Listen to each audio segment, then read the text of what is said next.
Hey, it's America's Supermom. Thank you for joining me on my podcast. This series is the Corona Chronicles. I created this so that we would have an outlet of positivity in the midst of a lot of negativity. You know what I'm talking about. All the news, the fear around this virus, how it can affect us, what the new normal is looking like, and how so many things have changed that a lot of people feel like um, it is the end of the world, so to speak. So, this podcast was created so that those of us who have hope, who are willing to move forward with this new normal and innovate new things that will help us to be creative and positive. That is what this platform is for us to come together and share that positivity and that light with those who may need it. So if you're interested in sharing your insight, please reach out because we can never have enough positive news. So sit back and enjoy the show. Oh, good though. Okay. I want to thank you guys for joining me today. I am really excited about my next guest, Tony Navy. We actually met on LinkedIn, I believe. We met through a mutual contact, Oleg Lahi. So I'm really excited to have her here today. We've been on a call together and we have so much in common in terms of understanding the importance of our mindset, of continuing to stay positive, especially during these challenging times that we're faced with today. So I'm happy to have her come on today and give us some of her insight and words of wisdom. So at this time, I'm going to give Tony the floor to introduce herself before we get into the interview. Oh, thank you so much, Lachelle. It is a pleasure to be here. And I'm really excited to not only have gotten a chance to connect with you through Oleg, but also just to be here and really be connecting with people, especially during this time. It's how do we keep encouraging each other? How do we keep motivating each other to keep moving forward because this is for the long haul. And so for me, I'm a business strategist, but I also do a bit of operations for business and leadership consulting, especially in the pandemic space. And I've had a chance, this is near and dear, was a time where I would go inside corporations and facilitate their leadership training and help them hire and coach and lead their teams for high performance. And now you can't go in and actually facilitate trainings anymore because they are shut down. So I had to do some things to pivot, to shift, to retool my own business to do what now I'm calling pandemic consulting, or what you're seeing out there. So that now it's, how do you hire in the age of COVID? How do you actually lead virtual teams so that they're high performing and still be conscious of connecting with people, loving on people, giving them self-care, and helping them to continue to navigate what's happening as we continue to work and have our lives completely integrated in this time. So that's my zone, and it is a pleasure to be here. Awesome. And, so you brought up some good points about people having to pivot, change things during this landscape, because you have a lot of people who are used to what they've always been doing. They've been doing things for years, or veterans somewhat in their industry. So, what advice would you give them, first of all, in terms of being able to kind of navigate through some of the changes? Let's just take with technology during this time for whatever industry that they may be in.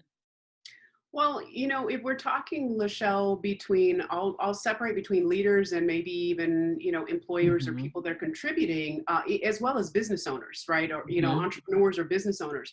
From a leadership standpoint, if we're talking about technology, the tips and tools there are recognizing and learning how to ensure you're giving your teams whatever tools and technology that they need. And I know that that's like Mm-hmm. fundamental 101. They're working from home. You got to figure out and make sure, or be conscious of, everybody doesn't have the same kind of internet access and internet connectivity that we Mm-hmm. assume everyone has.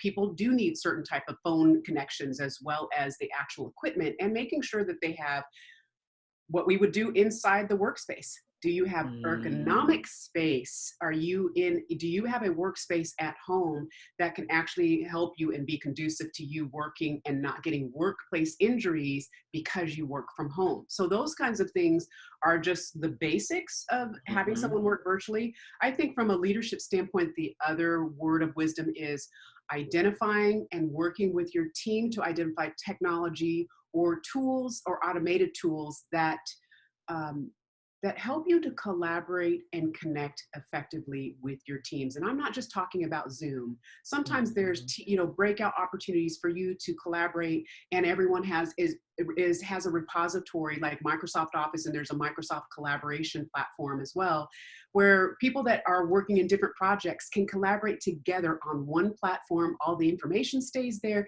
Everybody's able to access, connect, and even with their meetings and with tasks and all those things, so that now, whether they're on site or whether they're off site, they're now getting a chance to stay connected, collaborate more effectively as a virtual or on site team, and still get business done. And actually, many times they're performing at even a higher level and getting more done because they're having to learn to work with people no matter where they are around the world or across the nation.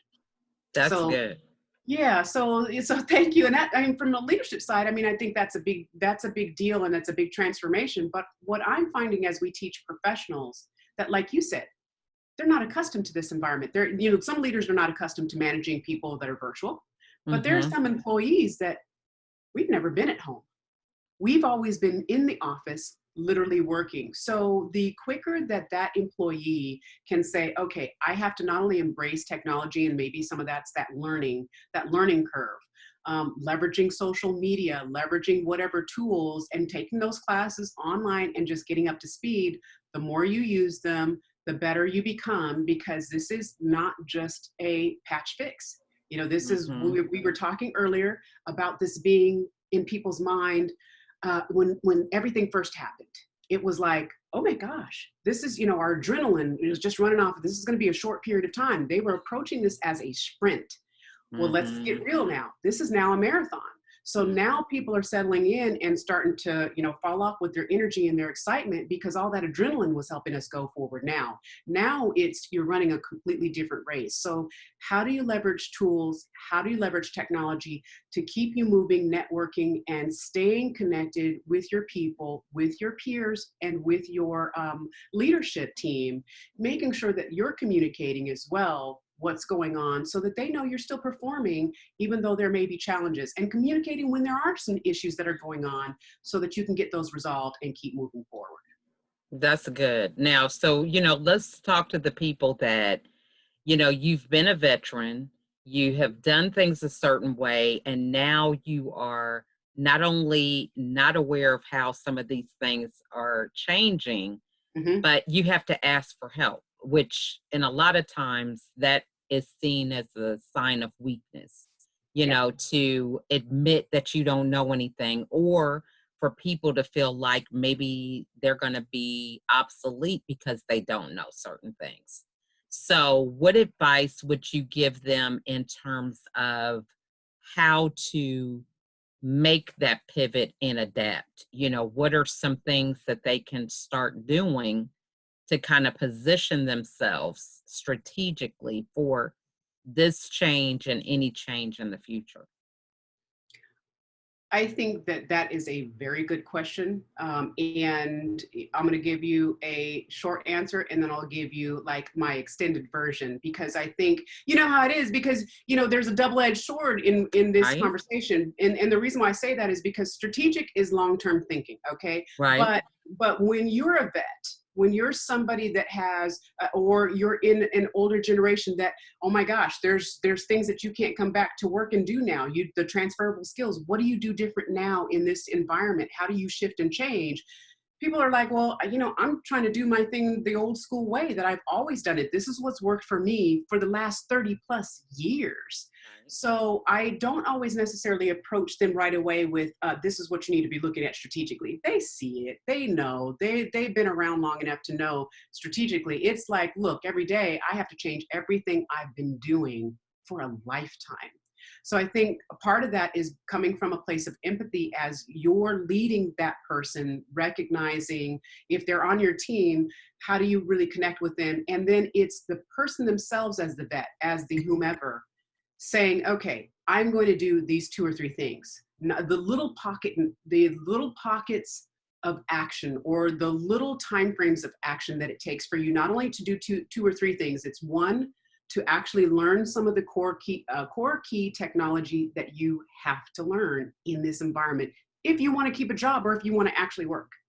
So there's a decision-making process that has to happen, and it is a shift in mindset, but it becomes a shift in mindset that says, okay, if I don't do this, what are the results?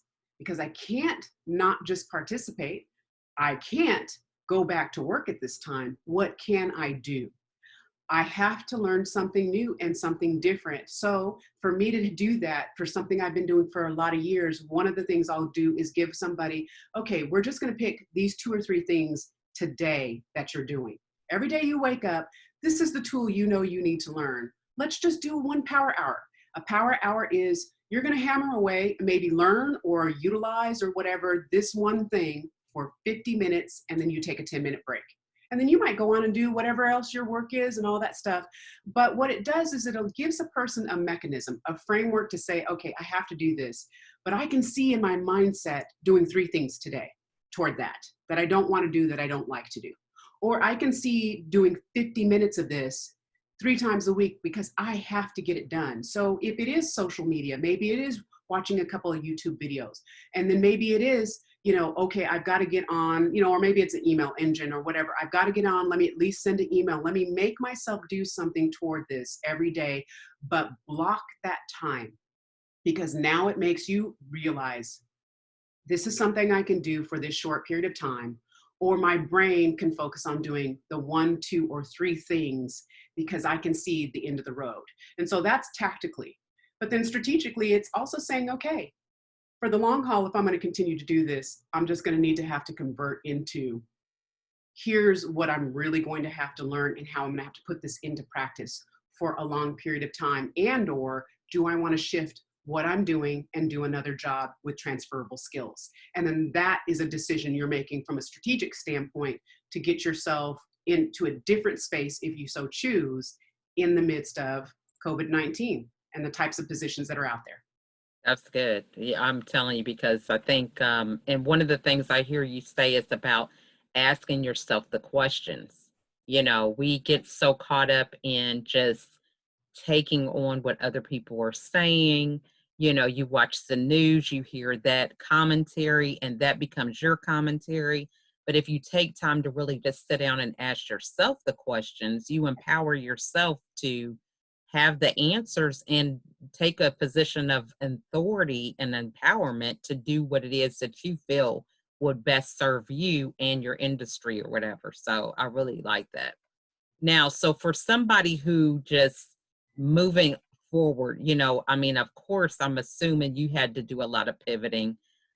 Maybe you were used to the landscape of actually being digital, but, just kind of remolding a lot of the mindsets of people who are in these organizations and things like that. What is it that you do in your routine that helps you be in a position to be able to tackle some of those challenges when it comes to overcoming mindset shifts and limiting beliefs and things of that nature?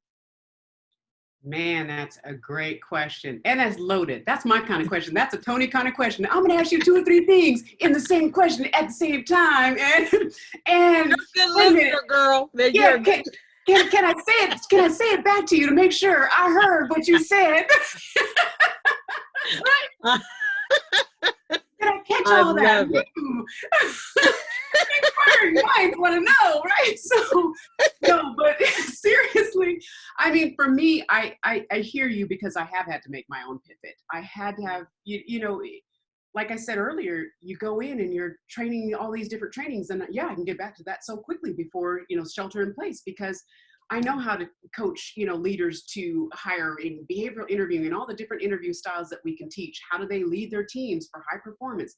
what does that look like? How do you deal with different, leadership styles, and how do you adapt those things to how do you adapt your style to leading your teams? But the shift I've had to make is it's the same stuff I'm teaching. Think about it. Everything I just said, you're still doing it. It's just you're doing it in the age of COVID. The pivot has been, how do I do that now with everyone sheltering in place? How do I do that now with, we have to hire people or we have to terminate people, but if we have to hire people, how do we do that only virtually? How do we now redeploy people that, okay, you know what? They were here in California, they still have a job, but they decided to move to Texas and work from home. Well, you're not still gonna get the same California salary in Texas if that's your home base now. So don't think you were cutesy just because, so we've had to, for myself, I've had to shift the thought process of putting myself in the shoes of my client. What do they need? What are their barriers? And how can I tweak what they already have always needed as a leader and as manager or as a professional? How do I tweak that for this age? How do I make sure I'm researching on the best practices, what's going on in different industries, and hearing from tools and techniques from other industries, because sometimes those tools and techniques can work very well inside your industry. So that's from a client-facing standpoint. From a personal standpoint, I am doing one of the things that I told you about for the veterans. I do block time, and it's a time frame where I used to do 2 power hours. I would do back-to-back 50 minutes, 10 minutes off, just to step away from the computer or whatever, and then come back and hammer 50 minutes. And now I'm like, oh my goodness, I can't do that. I mean, not can't, right? Can't is a strong word. I try not to do that because you're at home and your whole viewpoint of time has shifted.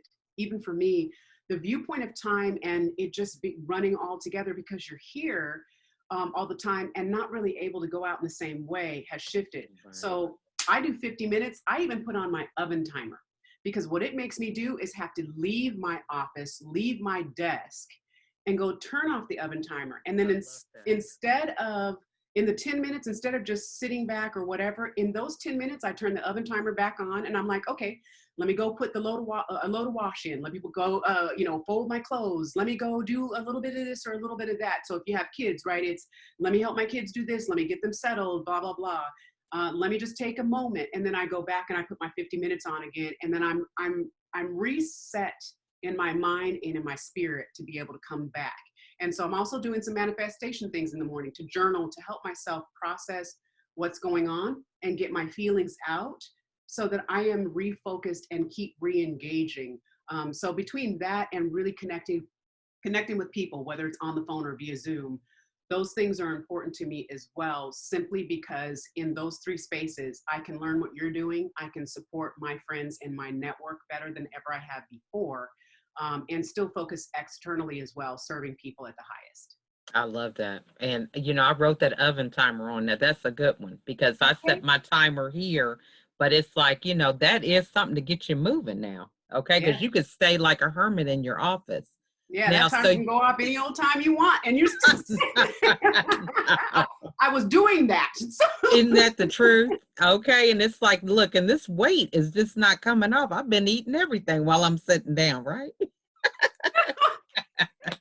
Oven time does not mean go eat. It just means timer. But that is good. Now, so manifestation. So you mentioned you do that. So let's dive into that, because a lot of people, we hear this term and, everybody thinks positively. They know that there's certain things they can do, but, there's a difference between having a vision board and then believing and manifesting something. So explain to the audience, what do you do when it comes to manifestation? When it comes to manifestation, I agree. I think there's a difference between, like you're saying, vision board. There's also a difference between, I'm just listening to a motivational video, or I'm saying the same statement over and over again. When you are manifesting, you are literally having to step back away from yourself, looking, and I happen to be going through a challenge of 50 days of manifestation, and they are giving me the thought of the day, that I am, so they're giving it to me, but you know what, when theirs is off and it's not what I need for the day, me and Jesus just have a little connection, and I take a little download, and I'm like, okay, Jesus, this isn't working for me today, but what do you think I need to be thinking about? Amen. Okay, because I want to sit there and I need a breakthrough. I need to not be stressed that my child is going back to school tomorrow, and I need to know that, okay, in this space, all these things, but manifestation is around you taking that one statement. And it's like, remember, when we were in Sunday school, they would make you remind yourself of all these scriptures, and you would have to say them over and over again until you receive them into yourself. Whether you deal with the higher power, the universe, whoever you are, is, I serve the Lord. So, but when I'm manifesting, it is not only taking that scripture inside, but it's also helping me to shift my mindset of how I think about things. And manifestation means I am projecting in my spirit, in my thoughts, and in who I want to be or who I want to become, where I want to be, what kind of revenue I want to generate, how I want to impact my family, the people that I touch. I am visualizing those things and internalizing those things by what I'm saying. And I manifest, or I say my statement for manifestation on a regular basis throughout that day. And then maybe the next day it's something else. So the other thing that I thought was powerful too in this exercise is, I know that this is going to look weird, but I'm going to do this real quick. They have you say your statement. Like, let's say today I'm manifesting a breakthrough because I need a breakthrough. Today is my day of breakthrough. And I have some other little things on that, but anyway, but they have you do some things that really reconnect. They're having you reconnect your neurological pathways with what you're saying so that you can reshift your mindset. So they had me do like an exercise of figure 8, and I'm saying, today's my day for breakthrough, or I expect abundance, or, all those things. And I'm looking at my thumbs, and it's resetting my brain pathways. And then I do something around my ears. It's the same kind of thing. And I'm saying it. And then I do literally, it's like a reconnecting, it reconnects your mind. And I'm saying it either out loud, or if I'm outside, I'm saying it to myself. And then I put my hands over my heart, and I'm saying the same thing. And at first, it looks weird, and I don't do it around everybody, but I recognize it shifts your mindset, because as your body starts to move and shake and reprograms you in different ways, it's relinking the messages that you receive, because we receive so much toxicity every single day. I had to turn the news off, for a period of time. Can I just read some headlines? So that I can manifest, stay in that space to the extent, remind myself daily to deal with the same things I'm manifesting, so that my actions, my do, my who, my activity focuses on what I am manifesting, and like the vision board. So there it is. I'm internalizing the vision board and where I want to be also. I love that. And, because I was doing an interview yesterday, and the gentleman said that your consciousness has no memory. So your memory lies in the subconscious. So your subconscious is involuntary for the most part. Any kind of involuntary actions, like we don't have to tell ourselves to breathe. It just happens. We don't have to tell ourselves how to walk, brush our teeth, and certain things. So it makes sense if you're doing an activity you're voluntarily doing, that your body can do involuntarily.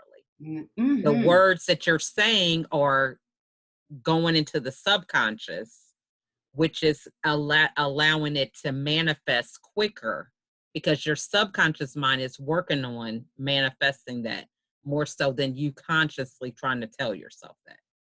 That is brilliant. Oh, I love that. I love that. And that subconscious is taking it deeper to the conscious. Oh, that's really, I can see that. I mean, I'm definitely a believer in regards to changing your thoughts and changing how you think about things, and information is that way, but we take for granted. It's like our bodies, you could exercise all night long. Like you're saying, you can say those words all night long, but not really receive them into your consciousness. So you can exercise, but if you're not changing what you eat, your body is not going to make the true transformation that you can.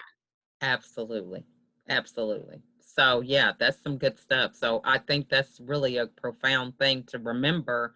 Also, it's kind of like tricking your brain to some extent, because you're able to download this new information while the subconscious is in a position to be open to it while you're awake, rather than trying to dream about it, which only happens in certain times of deep sleep, if you even get that. If you're stressed out, anxiety, and all this other stuff, which is why you need to manifest some stuff in the first place, you might not even be in a position to do it, right? That right? Okay, this is why you already have an issue. You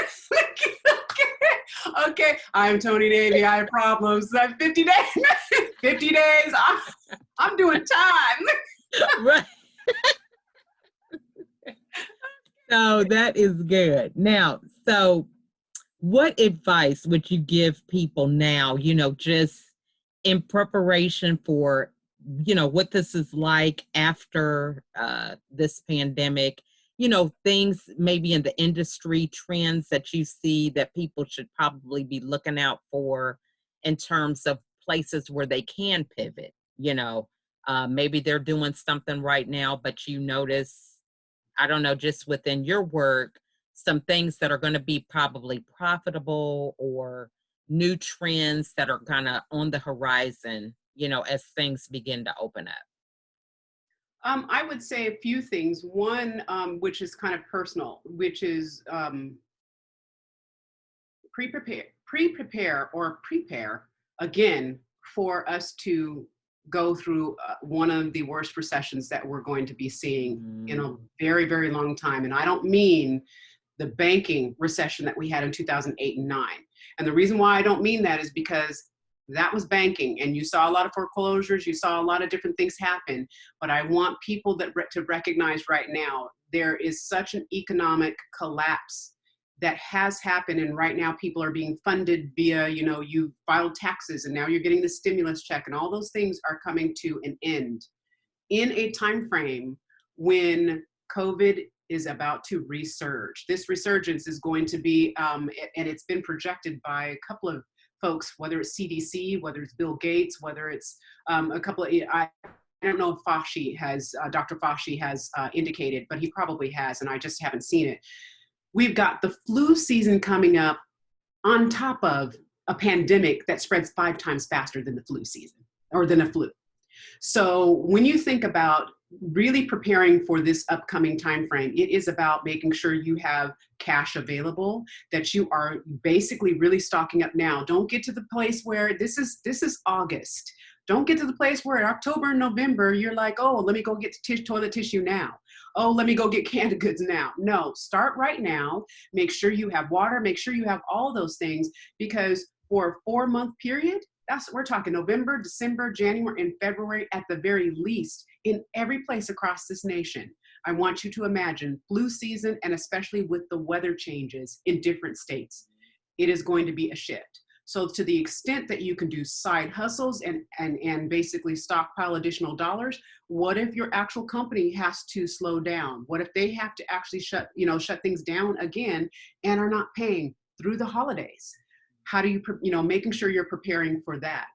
Not keeping all your eggs in one basket. I'm seeing people do side things just like they used to back in the day. Think about it. So-and-so had their day job, they came home and they made baskets, they did this, they did that for whatever was going on. You see in your community, there may be people that are customer service folks, or depending on whatever your industry is, there's still multiple things that can be done, and you need to find those things so that you can diversify what you're doing.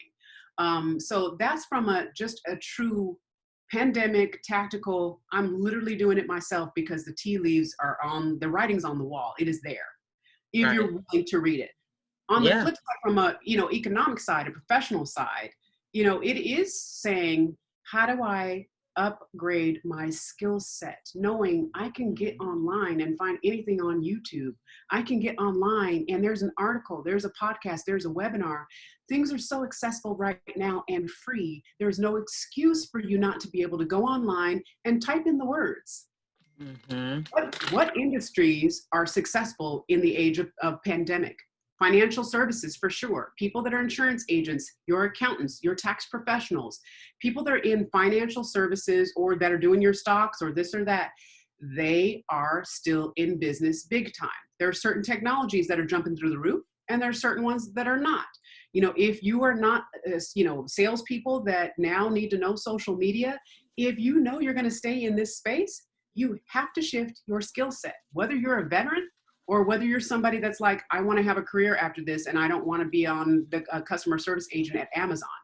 Nothing wrong with it, because anybody making a living right now, thank the Right. Lord, you're making a living. And if that's what you need to do until you get to wherever else you need to go with whatever else, then by all means. So it's Mm-hmm. looking at what industries are opening up, but recognizing, okay, if we close back down, what are the in industries that are either emerging? And that's a search online. What are emerging industries, or what are the types of positions that survived during a pandemic? But also, what are the emergency types of positions that people can actually continue to do through crisis in the midst of COVID? So That's good. those are my big, 1-2s. And economically, I do believe we are holding the bag in many Mm-hmm. cases. And what I mean by we, the people, I mean, for example, if you're an investor, you've got a couple of pieces of property and you've got, a renter in the other property and they're not paying rent. Well, the banks are still expecting you to pay double mortgages, and you may have lost Right. your job, but they're not giving us a break. But Right. they're, and I'm not mad at somebody that, needed a place to live. You can't displace half of America because they all lost their job and can't pay rent now. Right. You just can't do that. Mm-hmm. But at the same time, you saw banks really like close down. The people that had equity lines and had equity in their institution, in their home, they weren't allowing, and many of them still are not allowing you to pull out the equity out of your home because they don't want to be stuck with that. Right. But they're sticking the people with that. So Yeah. I think that this is a time for us to not only be able to scale back and be much more fiscally conservative, but Mm-hmm. also a time for you to look in your local community and start making inroads and building relationships like you never have before. Because this time of community will be, oh my gosh, in my circle, if I'm going to purchase this subscription, how can I purchase it through somebody that's a friend of mine that they will get an affiliate commission if I purchase it through them?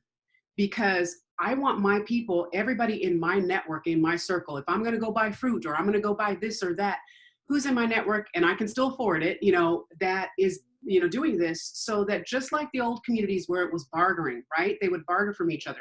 I'm not saying we could all barter from each other. I can't go do what I'm doing in barter and Right. still pay the mortgage and pay my son's tuition. I can't. So I am going to corporations or people that, but in your space. But even when I do things on the side or I'm doing other things in my life, I am Mm-hmm. seeing how I can connect the right people inside my network, how I can actually purchase things from people inside my network, because Mm-hmm. that is a game changer for helping someone, especially with things that you live and purchase every single day, including becoming your own go-to person. If Yeah. you can become the affiliate of something that you're already purchasing, then purchase it, get your kickbacks, and then repurchase other things that you need, because Exactly. now you're on site, you're online, and you've become an affiliate of whatever it is that you consistently purchase. And there's grocery stores and there's other things that you can do that will give you Mm-hmm. those kickbacks, by someone using your link or shopping at your store, quote unquote. Right. So those kinds of things really help. That's some good tips. I mean, I really enjoyed that. And I mean, I could talk all day, really. And you've got some good stuff going on. But I guess the last question I would ask, because, we talk about the importance of networking, having relationships, staying within our community, creating these community-like experiences. What Mhm. is the best way for people to follow up? Because they say the fortune is in the follow-up. This is how you build relationships, how you create more community. So, what tips would you give the audience about creative, unique ways that we might follow up and continue to build that philosophy in our daily routine? This is a hard one, but a good one. It's a goodie, but an oldie, but a goodie, because Okay. it's always been something, right, that people have had an issue with, which is Mm-hmm. why they talk about fortune is Still in the is. follow-up. Right, and still is. And gets even worse because now you've got, I'm on this platform, I'm on that, I'm on Exactly. Facebook, and did I get in? And I'm on Twitter, and I'm in LinkedIn, and there's somebody called me, and I just finished doing a Zoom, and then your notes are in this, or your calendar is in this, and oh, I don't want to do any of it, and that's Right. people get frustrated and shut down. That's true because I've been there, so I'm only speaking my truth, I'm right? still there. That's why I'm asking you. So here's what I had to do. I'm a systems girl. So I'm a background as VP of operations, HR director, and I've managed operations for multiple companies here in Fort Lauderdale and in the Bahamas. So for me, it's all about if I will set up a system, something that works for me, because every automated tool doesn't always work for everybody. Right. You know, and including myself. I mean, I have Mm-hmm. automated tools, I have funnels and blah, blah, blah. But sometimes I'm just like, you know what, I'm gonna write it down, girl, before I really put it all online. So Right. I have a nice little spreadsheet. I printed out, it's legal, for example. And all my little to-dos or action items, things like that, 1 through 30 on that page, column. It tells date, time, client, who, whatever. That's actions. What did I do? What percentage am I finished? What are my comments? What's going on with that? Because it drives me crazy not to know, and I can't remember everything. And especially now in COVID, you can't remember jack diddly. I mean, you know what day of the week it did is. I just do that? Right, right. Did I just do that? Did I leave that light on? Did I, you know what I mean? That's it's 10 times worse with the business, right? Right. So I deal with that with a spreadsheet, and yes, I update it, or I work with, you know, one of my teammates to do the updates of that so that I can sort and I can keep on top of that. I do the same thing with my call log. I have a call log. It allows me to do that. And yes, some people use an online tool. I'm just not that girl, because I may be talking to you and I'm scribing or taking notes. I have a specific place where I take notes from a call versus my call log, because I need to be able to flip back. Oh, Lachelle, I've got my specific notes, and I should have done a note review before I had this call. I mean, I have to do those things so that when you do follow up, you're good. Right. I think picking one tool and social media that is going to be most effective where your people really congregate. And when I say your people, for me, it's primarily business. I may connect with you personally, and yeah, I have Facebook and everything, but if I'm really connected with you personally, I'm picking up the phone, I'm calling you on Zoom. Right. Those are my friends, or, you know, I'm not going to, because I only have so much to give. But if your platform is LinkedIn like mine is, that follow-up, I have become it's become a really big place for me, and I'm glad it gives me the alerts. I've not yet transitioned it to my phone, but here's what happens, and I want you to walk with me through this cycle really quick, which is, I called you, you called me, we have a, you know, connection, blah, blah, blah. Let's go ahead and meet. So the thing is going back and forth via email of what time. So I can't do that. I don't do that anymore. I have what's called Acuity Scheduler. It is an automated calendar. I go in every week, I put in my availability, and you even book time. I sent you a link that said TonyNavy.com/mastermind. So you can see my available time, book time, and now it's on my calendar automatically. And it gives you reminders. So that improves my follow-up.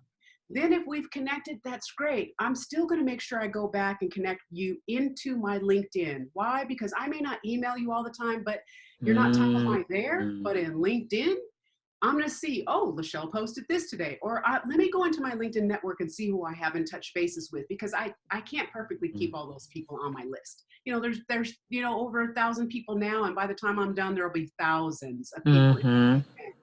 How do you do that? Well, it's by cycling through your lists inside LinkedIn, culling that list, taking off people that are not as effective, putting back in people that are more effective. But the follow-up becomes, what tools do I need? When do I need to follow up with someone? And what is that value? So social media people that are important, you bring them from the social media platform into your real live world. They come on my call list. They get book time on my calendar. And then the follow-up becomes easier because I'm using a system to do it. But if you're just out there blowing in the wind and I haven't connected, you're in my social media. So I can still connect and engage, but the follow-up is not as critical. I like that. That's good. You know. Yeah, I mean, you got to have a system. I mean, that is really the only way to do it. And I love the way you put, hey, everybody in your social media may not be your friend, or, you know, who you're doing business with. And, you know, we think, you know, you can get so sidetracked with how many people saw your posts or, you know, responded and things like that. But at the end of the day, are you connecting with these people? Can you call them up? Are they making introductions with you? I mean, things like that. So sometimes we get, you know, we just get caught up in the highlight reel or something instead of really looking beneath the surface. So I think those are some good points that you bring up. Good. So now, what is the best way for people to get a hold of you? Oh, absolutely. People can either, email me at Mm-hmm. tnavy@tonynavy.com, and just for spelling purposes, it's Tnavy. My name is Mm-hmm. Tony Navy. Tony with an I, Navy, like the United States Navy. Anyway, so my email is tnavy@tonynavy.com. So TNAVY at TONINAVY.com. Or Okay. you can go to tonynavy.com/mastermind. And Mm-hmm. that will actually link you directly into my calendar. You'll be able to book time on my calendar and we'll be able to connect live then via phone. Awesome. And so, what final words would you want to share with everybody today? Oh my goodness.